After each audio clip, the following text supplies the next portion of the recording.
जी संजय जी, ये जो आज सुप्रीम कोर्ट जिस तरीके से दिल्ली हाई कोर्ट ने आज जो फैसला दिया है, क्या वाकई ये अरविंद केजरीवाल के लिए बहुत बड़े संकट का इशारा है? जैसे मैं मानता हूं, काफी कुछ लंबा जजमेंट है, बहुत ही डिटेल्ड जजमेंट है। और क्या ये प्रॉब्लम रहेगा या अपॉर्चुनिटी रहेगा, वो तो सब सिर्फ सुप्रीम कोर्ट में पता लगेगा। जी देखिए, जब जजमेंट बहुत लंबा होता है तब बहुत सारे पॉइंट्स ऑब्वियसली उस पर रूलिंग होती है, और वो पॉइंट सही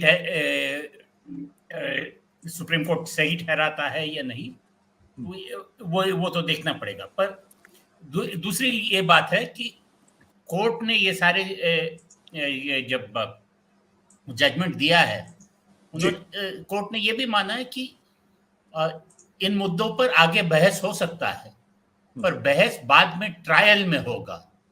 फिलहाल सिर्फ वो देख रही थी कि जो रिमांड ऑर्डर था जिससे वो हिरासत में गए, वो रिमांड ऑर्डर सही था या नहीं, क्योंकि बहुत सारे पॉइंट्स रेज किए गए थे, बहुत सारे मामलों पर बहस हुई थी। सारे आर्गुमेंट्स के जवाब में दिल्ली हाई कोर्ट ने काफी कुछ लिखा है। तो पॉलिटिकली शायद प्रॉब्लम हो, पर मैं पॉलिटिशियन नहीं हूं। मैं तो सिर्फ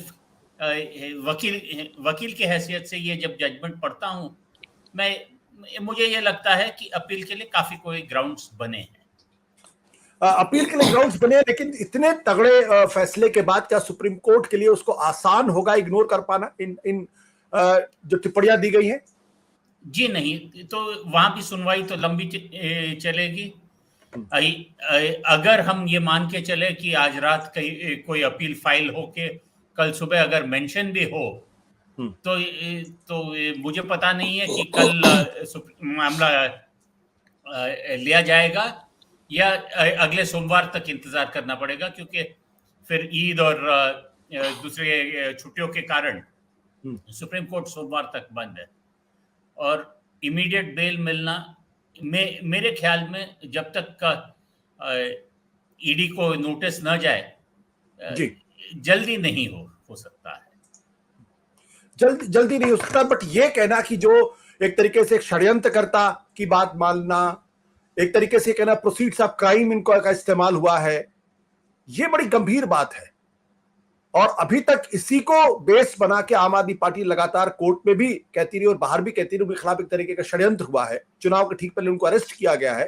अप्रूवर की थ्योरी को लेकर सामने आ रहे थे कि 9 में उसने उनका नाम नहीं लिया, 10वें में लिया है, तो लिहाजा मेलाफाइडी है या प्रेशर में दिया गया है। देखिए, अप्रूवर का जो बयान होता है अमूमन जब ट्रायल होता है तब उसे उतनी गंभीरता से नहीं लिया जा सकता है जब तक कोई कोलैबोरेशन ना हो। जी, approver evidence is a weak piece of evidence which is not acted upon without collaboration. तो अप्रूवर ने अपने बयान किस हालात में दिए, उससे पहले क्या वो जेल में था, उसके बाद क्या उसे बेल मिली, और उसी वक्त जब वो अप्रूवर बना उसी के इर्द गिर्द कभी कुछ इलेक्ट्रल बॉन्ड्स खरीदे थे। ये सारे मामले उठाए जाएंगे ट्रायल में, स्पेसिफिकली उसके बयान को डिस्क्रेडिट करने में। तो पर आज का फैसला ये है कि साहब वो सब जो देखना है वो तो बाद में ट्रायल में देखेंगे। अब हम तो सिर्फ ये तय कर रहे हैं कि रिमांड सही तरीके से हुआ है या नहीं हुआ। सुप्रीम कोर्ट की जो बंसल वाली जजमेंट थी उसका कंप्लायंस हुआ है या नहीं हुआ है। और उस सवाल को एग्जामिन करते करते बहुत कुछ आर्ग्यू हुआ था और बहुत कुछ बोला गया है। तो एक तरीके से अगर मैं कहूँ तो हम हमेशा हमारे क्लाइंट्स को वार्न करते हैं कि बहुत सारे पॉइंट्स ना उठाए, क्योंकि कभी भी उड़ता तीर कहीं से भी आ सकता है। बिल्कुल। संजय जी, एक आखिरी सवाल, आपका जो अनुभव है, क्या ये कहा जाए कि आज हाई कोर्ट के जजमेंट के बाद केजरीवाल साहब की मुश्किलें बढ़ गई हैं और जेल से छूटना उनका थोड़ा सा मुश्किल होगा जल्दी?